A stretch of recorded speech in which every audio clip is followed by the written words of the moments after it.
So there are a number of developmental stages during childhood, of course, beginning with infancy. And in early infancy, we're just talking about feeding on demand, period. And that is, of course, we'll talk more about the specifics of that. For older babies, they're transitioning to table foods. You don't want to get pushy, and you do want to take no for an answer when the child says they don't want any more. For toddlers, this is children from 1 to 3 years of age. This is the peak of neophobia. They become often rather picky eaters. For school-age children, they need continued support and structure. But again, you want to avoid pushing, cheerleading, shaming, bribing, all of those things. And in adolescence, family meals are especially critical, and they will be developing food management skills of their own. So let's start with infants from 0 to 12 months of age. And we'll start by talking a little bit about the best milks for baby. And of course, there is no controversy about this whatsoever. Human breast milk is best for human infants, as other mammals' milk is best for their offspring. Exclusive breastfeeding is recommended for the first 6 months of life, and you want to be continuing for as long as it benefits you and your baby.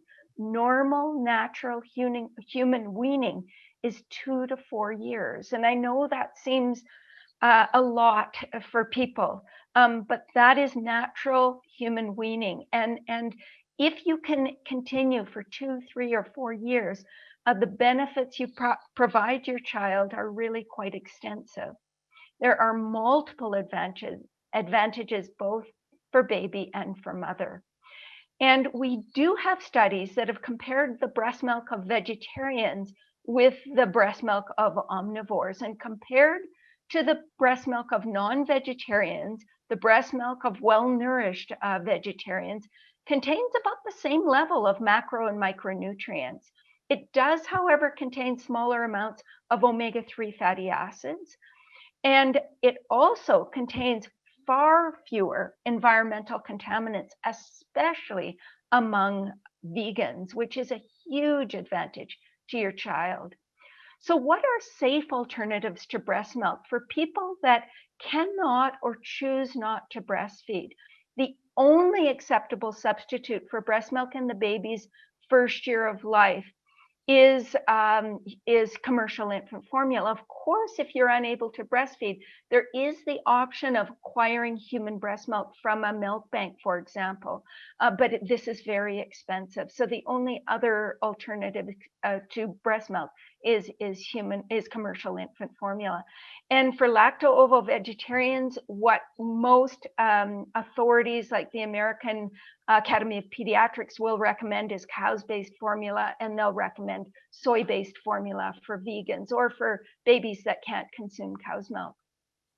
But often people wonder, is soy formula safe? And the answer is there have been studies comparing infants fed breast milk, cow's milk formula, and soy formula. And this particular study looked at all 3 groups, and they all had normal range for brain development and cognitive function. The breastfed babies outscored the milk-fed baby, the cow's milk-fed babies, and the soy formula babies slightly, but the milk-fed and soy-fed babies did not differ significantly at all. And just so you know, there actually are a number of companies right now that are in the process of developing non-soy vegan formulas, and they're based on things like almonds and grains and so forth. So those should be available in the next year, I would expect. The American Academy of Pediatrics also weighs in, saying isoflavones in soy formula do not adversely affect human development, reproduction, or endocrine function. So what about homemade formula? Well, homemade formulas are not appropriate for infants. Severe malnutrition in infants have been traced to homemade formula on a number of occasions. And when I mentioned the communities that had children who died or failed to thrive on vegan diets, they were almost always traced back to homemade infant formula that provided very few calories and grossly inadequate nutrition. So this is not something to fool around with. In addition, for infants up to 12 months, breast milk or formula must not be replaced with cow's milk, goat's milk, soy milk, almond milk, or any other a type of milk.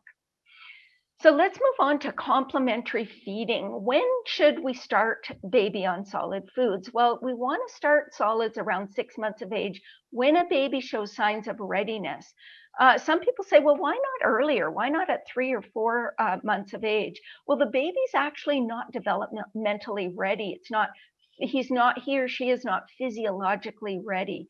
In other words, they can't swallow foods. They don't have the digestive system to manage solid foods. And the greatest immune protection comes from breast milk, and it occurs when baby is exclusively breastfed. So why not later? Some people think, well, if it's good to wait 6 months, maybe it's better to wait 8 or 9.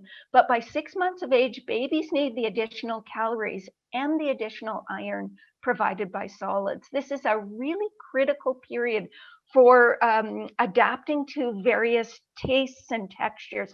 And if you miss this critical period, often what happens is the baby won't want foods with different textures, and they can become very fussy eaters.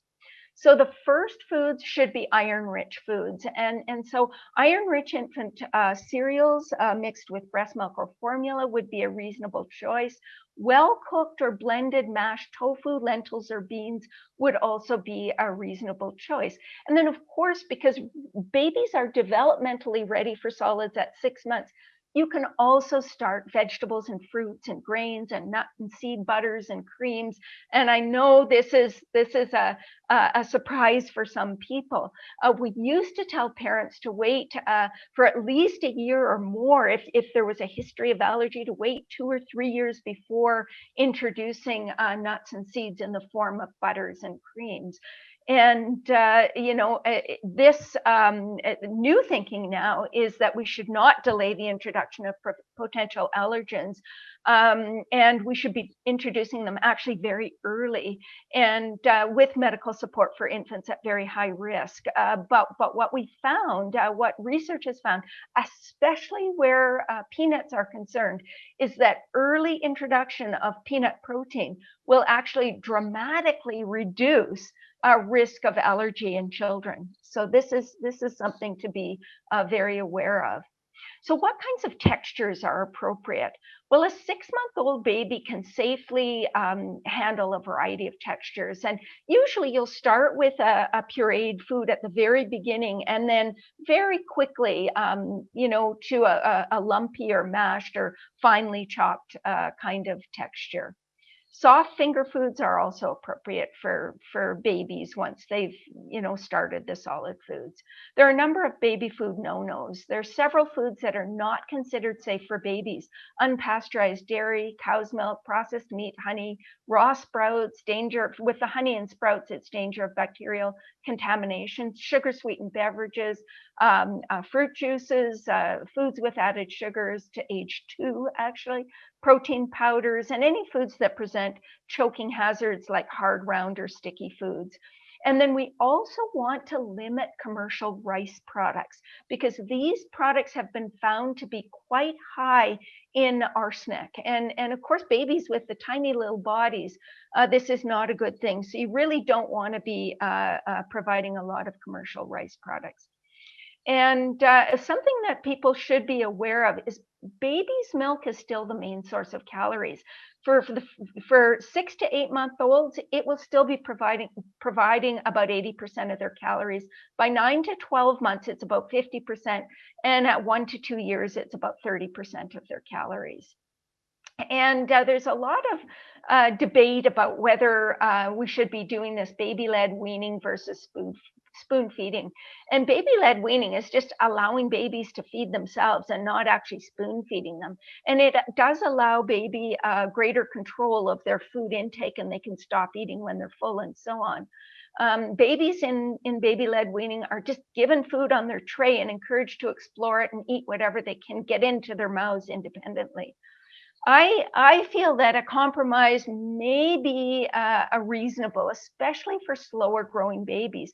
Providing more iron and calorically dense foods on a spoon can help to ensure adequate intakes. And so for these, baby cereals and, the pureed foods, whatever, to be giving them on a spoon and then giving babies these, sort of finger foods and other foods that they can actually pick up and consume seems a very reasonable compromise.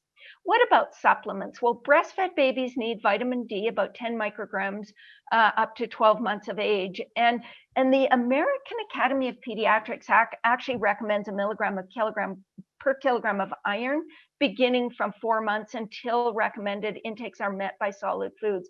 But this is actually a little bit controversial.